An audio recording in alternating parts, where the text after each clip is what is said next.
Well, hello everyone, and welcome again to the podcast. And you're in for a treat. I've just in the few minutes I've gotten to talk with Heather Hendrie. She is going to be a lot of fun to have a conversation with. But welcome, Heather. Glad you're here. Thanks. Delighted to be here. Yes. So as I start with everyone, why don't you tell folks a little more about yourself and how you've landed where you've landed? Absolutely. I have a private practice, nature-based, in Whistler, British Columbia, on the west coast of Canada. But like many of us, I came to counseling and the therapeutic practice sort of later in life. I worked for a long time doing environmental behavior change work in municipal government and international tour guiding for years through different parts of the world.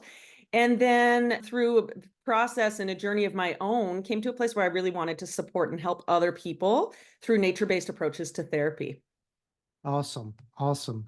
And, I think a lot of folks are probably not as familiar with nature-based therapy, although it sounds really appealing to me, especially where I live here in kind of the Appalachian Mountains and a lot of hiking trails and just a lot of great kind of nature things. Say more about what that is and what got you into it and your passion around it. Yeah, absolutely. And there's a lot of excitement and new information coming out about how nature heals. And we of course all know about this because we are part of nature, and nature-based therapeutic work has been happening for eons under different names. Of course, people have gone to wilderness for answers, for solace, for millions, well, since humanity existed on Earth. We are nature.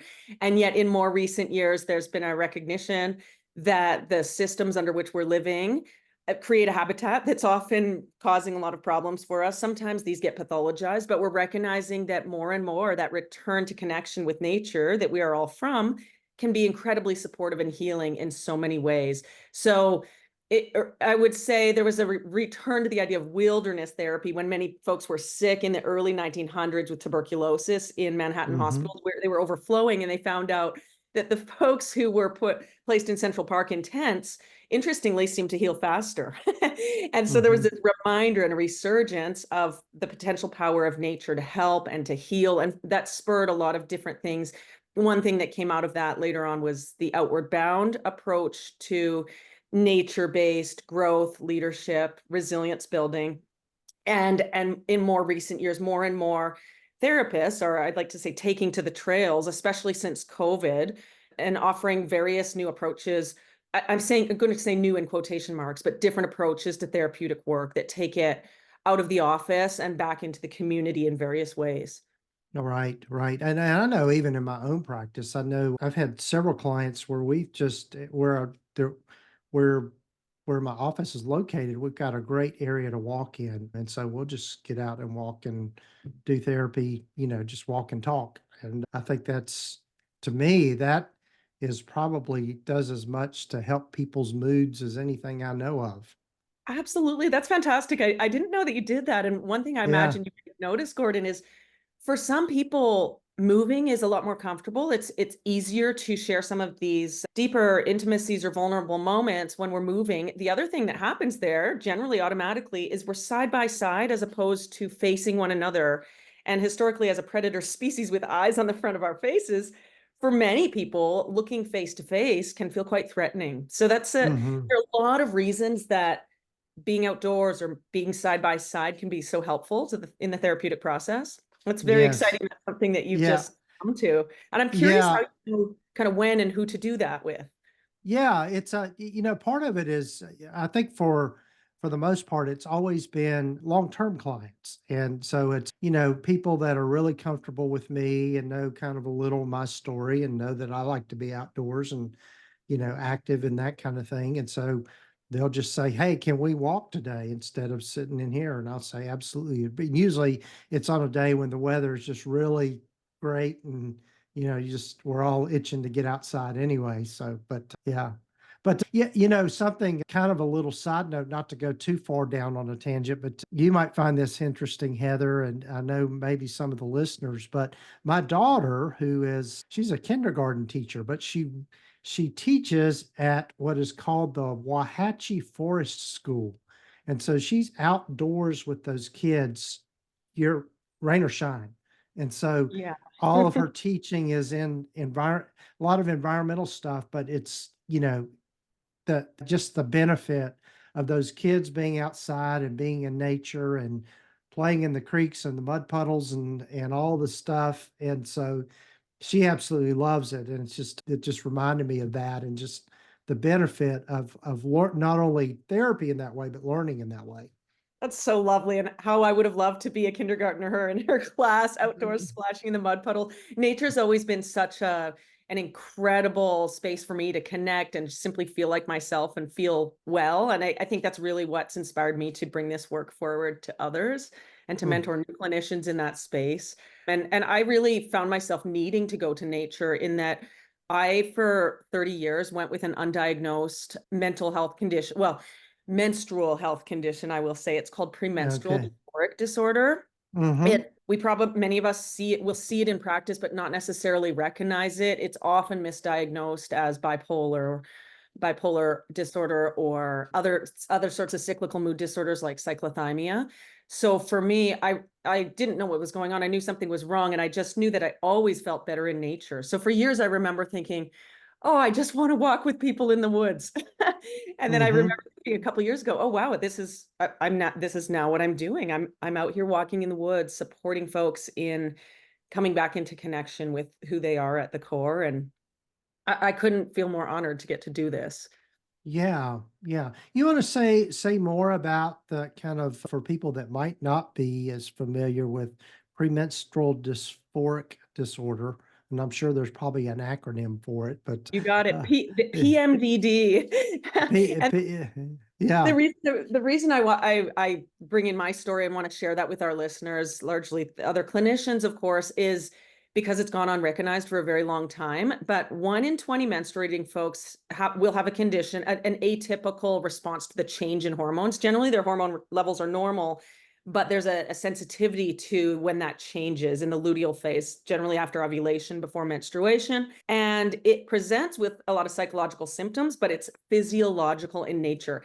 And that's why I'm very passionate about sharing it here, because it can be very dangerous. And I will warn folks listening, it can have suicidal ideation in at least, well, they're thinking now more than 30% of the folks that have this condition.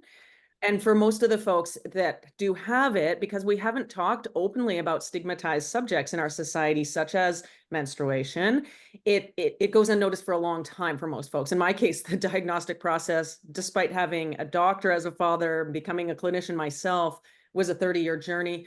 On average, I think they're saying these days it's taking up to around 10 years for folks, which wow, is really too long. And that's why I always want to make sure I mention it anytime I speak.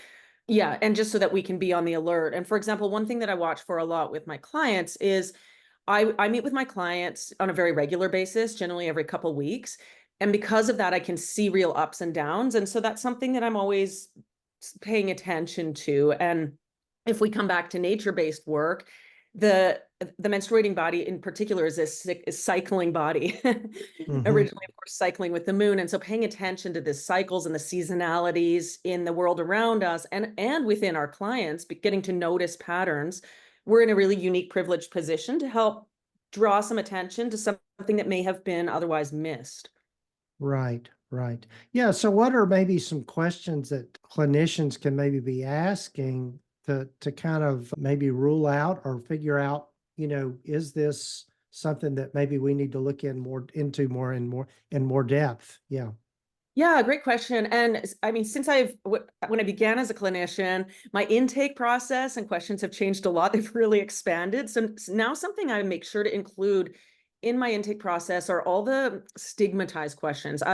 Right away, I'll ask people about their relationship to sex, sexuality, and gender. I'll ask about their relationship to their menstrual cycle if they live in a menstruating body. I'll ask about the things right away. I'll ask about finances. I'll ask about the things quite early on that where there might be some discomfort or sensitivity or taboo feeling, such that I might pick up something right away or later down the road. It creates an opening where we can have these conversations. Right, right. Yeah, I think that's so important. And I think probably as a result of that, it helps establish some pretty good rapport with people pretty quickly. And it's really interesting depending on the client, of course. Some people will open up right away about various things going on, others not at all. But I've really noticed in screening in this way in the intake, I'll often get a really good idea right away and start to pick up various things and know what to watch for, as well as, like you say, create that rapport to open the conversation. Right, right. Yeah, and so with your work, one of the things I know we were chatting about before we started recording is this very niche specific work Mhm. has just caused your practice to explode, but also taking you in some other places and writing a book and that sort of thing. So Yeah. tell that story and just how Yeah. all of that had came together. Yeah, thanks. I've got a big smile on my face. I've actually got the books here right now. Uh-huh. It's an anthology series called Awfully Hilarious. It began with this one, Awfully Hilarious Stories We Never Tell. And this little award, it won the Canadian Book Club Award last year for Best Wow. Anthology, which delighted me no end because this happened by accident. What happened, Gordon? I'll Uh-huh. just share with all of us here. A few years ago, I went on a terrible date. And it was just sort of shocking what happened on this online date. It was during the early COVID times, and I called up a dear friend of mine in tears, and she was crying too and said, "You would not believe the date I just got home from. We could write a book." And fast forward, we did. Ah, And the intent was to let other folks out there know if they were online dating that they're not alone in these challenging, vulnerable experiences. But what was mhm, interesting is we put out a call to our friends for online date stories. We also, though, got some really interesting stories about menstruation, bodily functions, taboo moments, embarrassing things where they hadn't previously necessarily shared these things. And what everyone said who shared on these pages were it was embarrassing or potentially hard for them to write, but also healing for them to write. And their hope was that it would help somebody else. And so mhm. the title being awfully hilarious, they're funny in general. A lot of them are Uh-huh. quite, but with some humor in there to help ease some of the pain. And the awfully hilarious title is that most of these moments were quite awful when they happened. Uh-huh. And then with time and friendship and community and that validating support of others, become sometimes quite funny or helpful to others. And the reason we had just planned to staple these pages together and place them in little free libraries. But another friend had recently self-published a book, and I asked him to help me. How would you do that? Because I became aware that these stories that we generally share only in the therapeutic container, if they were more accessible to more people, might be really supportive and might be really supportive Mhm. to those folks who either can't access therapy or don't have an existing rapport with a therapist. So they're not stories from clients, of course. These we put out a call to writers who wanted to share their stories. But the idea being, as an advocacy arm of our work, if we were to talk more openly about some of those stigmatized subjects, there'd be a lot of support on those pages. Right, right. Well, I'm looking forward to reading it now because even though I'm definitely not a menstruating person, But but here's to eh, putting the men into menstruation, Gordon. yeah, yes, You're yes, here. that's right. There we go. But also, just on a personal note, I think most people that have been listening to the podcast know that I'm widowed and I'm starting to enter back into the dating world, and so I'm sure some of these stories can be helpful not only for me in the clinical sense and working with couples and that sort of thing, but also, personally and all of that sort of thing. So I'm excited about that. Thanks so much, and thanks for sharing that. And like you're saying, Yeah. it can be very vulnerable to re-enter this space of exposing parts of yourself in various ways to new people. And it really, Mhm. again, that is what inspired this, is we realized we were laughing, but saying dating is not something we should be doing unaccompanied. We don't want to go back to Victorian era with chaperones, Yeah, but how right. different Yeah, it is to return to a community of friends, to be able to debrief and be held by people who really know and love us when we're right. experiencing something new. You're right, right. It's absolutely yeah, and I would say not again, not to get too far off on a tangent, but just I think going through anything difficult in life or challenging in life, the one thing that I think everybody needs to have is community, or just having Yes. either, even if it's just one other person that they can share their internal world in a way where they know that it's going to be safe to share and it's not going to create a lot of havoc or drama or that sort of thing is just so important. Oh, I'm with you. That's exactly it. And if we were to come back to nature-based therapeutic work, something that I really love and want to bring in there is that for many folks, community with other humans, attachment with other humans has been really difficult for various reasons Hmm. or Hmm. inaccessible for various reasons. And yet in nature, a place we inherently all belong and are part of, the idea that we can find community and connection and attachment there as well. Perhaps it's sitting by a favorite tree that we return to day after day after day. And that we remember that the non-human, the more than human world is also a part of our community. Hmm. Hmm. Yeah. Again, it's just, I relate to that so much just because part of my morning ritual or routine is that I'm fortunate to have a green belt close to my close to my house. And so every morning I'm out on the green belt walking a few miles every day. And it's such a beautiful setting, and I always run into a lot of deer and turkeys and just all kinds of wildlife. And then just the nature. Discovered a tree this morning that I didn't hadn't noticed before. It was a little bush. It was called a bladder tree or something. It had these neat little flower things on it. And so, yeah, so fortunately I had my, as I like to call it, my app machine, my phone with me, and I Googled it and found out what it was. But Oh, yeah, wow. it's just, I mean, but I think to your point, Heather, is that just those little things could be so transformal forming for people, I think, and being able to just have a new perspective on the world, which also changes our perspective on ourselves. Yes. Yeah, absolutely. And then interestingly, so many things that we have already known in an embodied way are beginning to be researched. For example, the idea that if we tune into bird song, it's really supportive to our nervous system, really supportive to the vagal nerve, Hmm. and can help remind us if the birds are singing that we are potentially safe, that there likely isn't an overhead threat. For example, if you've ever been out Hmm. walking and listened to the birds singing and it suddenly gets silent, that's often a really good cue to look up and notice there's a hawk or an eagle or a predator in the air above. And Hmm. just in terms of what you were saying about walking with your clients, most of my sessions end up being walk and talk nature-based sessions with movement Hmm. incorporated. It also supports that bilateral stimulation of the brain. So there's Yes. more and more emerging research that qualifies and quantifies a lot of these things we've already known a long time. There's an organization in Canada, I don't know if you've got similar at the moment in the US, called Parks RX. So it's Hmm. PARX, and it's Hmm. about it supports various medical practitioners in providing prescription nature, which is so funny. That brings up a whole other conversation about Hmm. commodification of the commons, which is Hmm. we could go way off on that, but that idea that there's an idea to support nature as a really valid healing modality.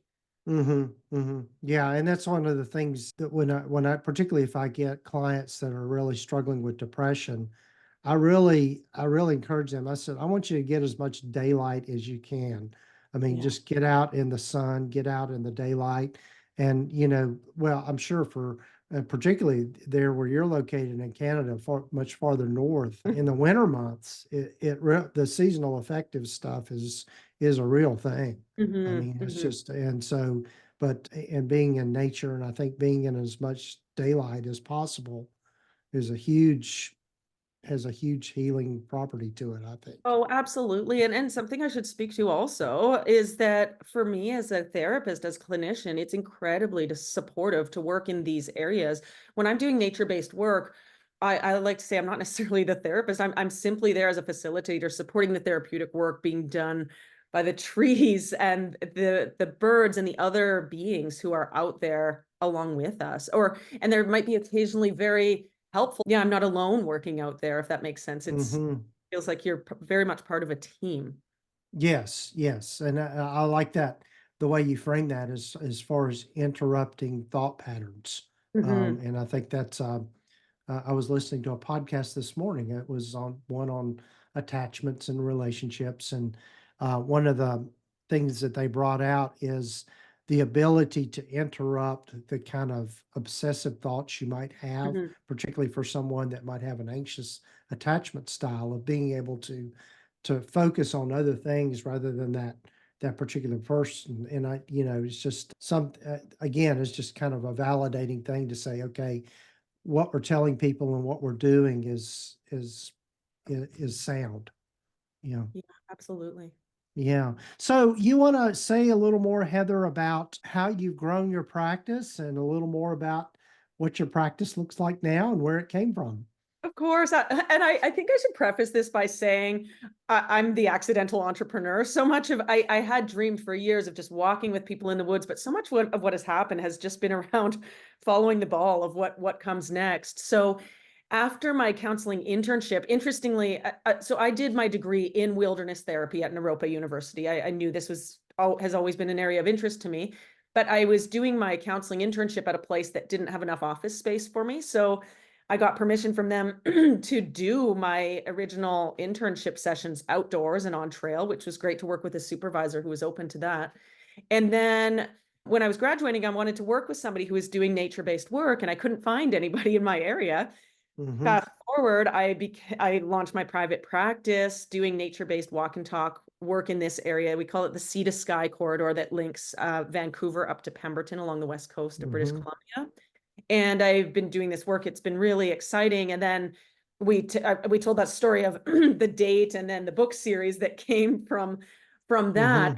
Since the launch of this book, and I must tell any listeners out there who are writing curious and aspiring to writing a book, do it. It's amazing. This first one became a bestseller overnight. We launched it on Valentine's, Galentine's, Palentine's Day, whatever we want to call it. Mm-hmm. A couple of years ago, it became a bestseller and sold a number of copies. But I want to tell you, it did not make much money. It still hasn't made back what we've invested into the design Mm-hmm. of it.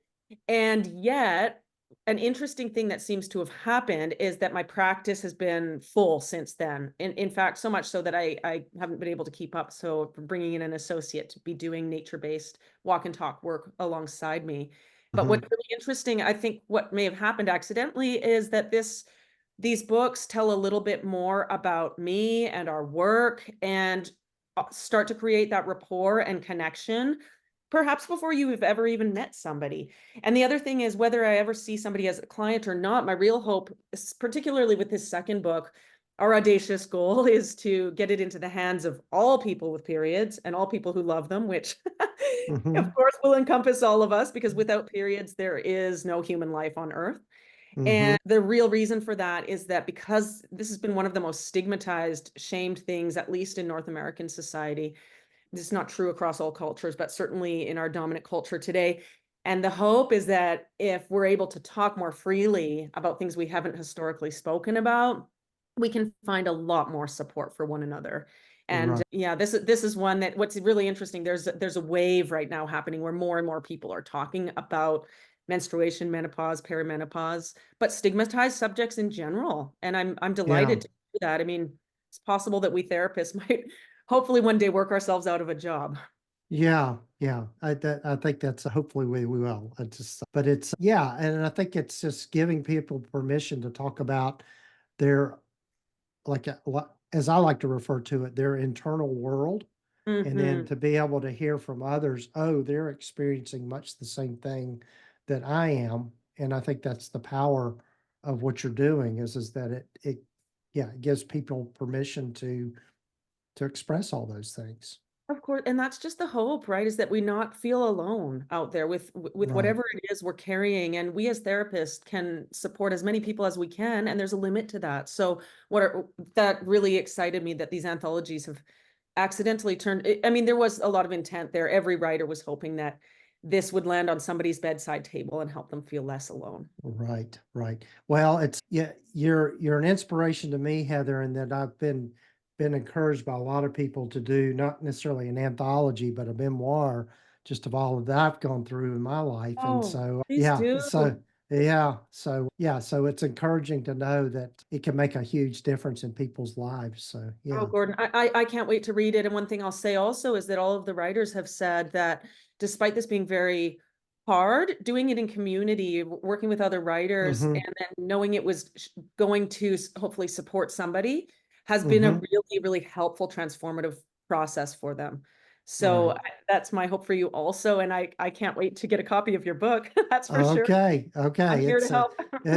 I've said it too many times out loud, so I've got to do it now. So, well, Heather, I've got to be respectful of your time, and this has just been a delight to talk to you. Tell folks how they can reach you and where they can find the book and that sort of thing. I'm at heatherhendrie.com, awfullyhilarious.com, and truenaturewilderness.therapy.com. And we have accounts under all those same names on Instagram. And of course, the books, I'd recommend requesting it in your public library so that everyone can access it. And failing that, it's in the US, it's on bookshop.org. And I'm saying this for all aspiring writers out there and bookstore owners, because bookshop.org donates to local bookstores and also supports independent writers. And failing that, if you're in parts of the world where you can't access that, they're on Amazon. Well, Heather, hope I can get you back again on the podcast. This has been a lot of fun and great to chat with you.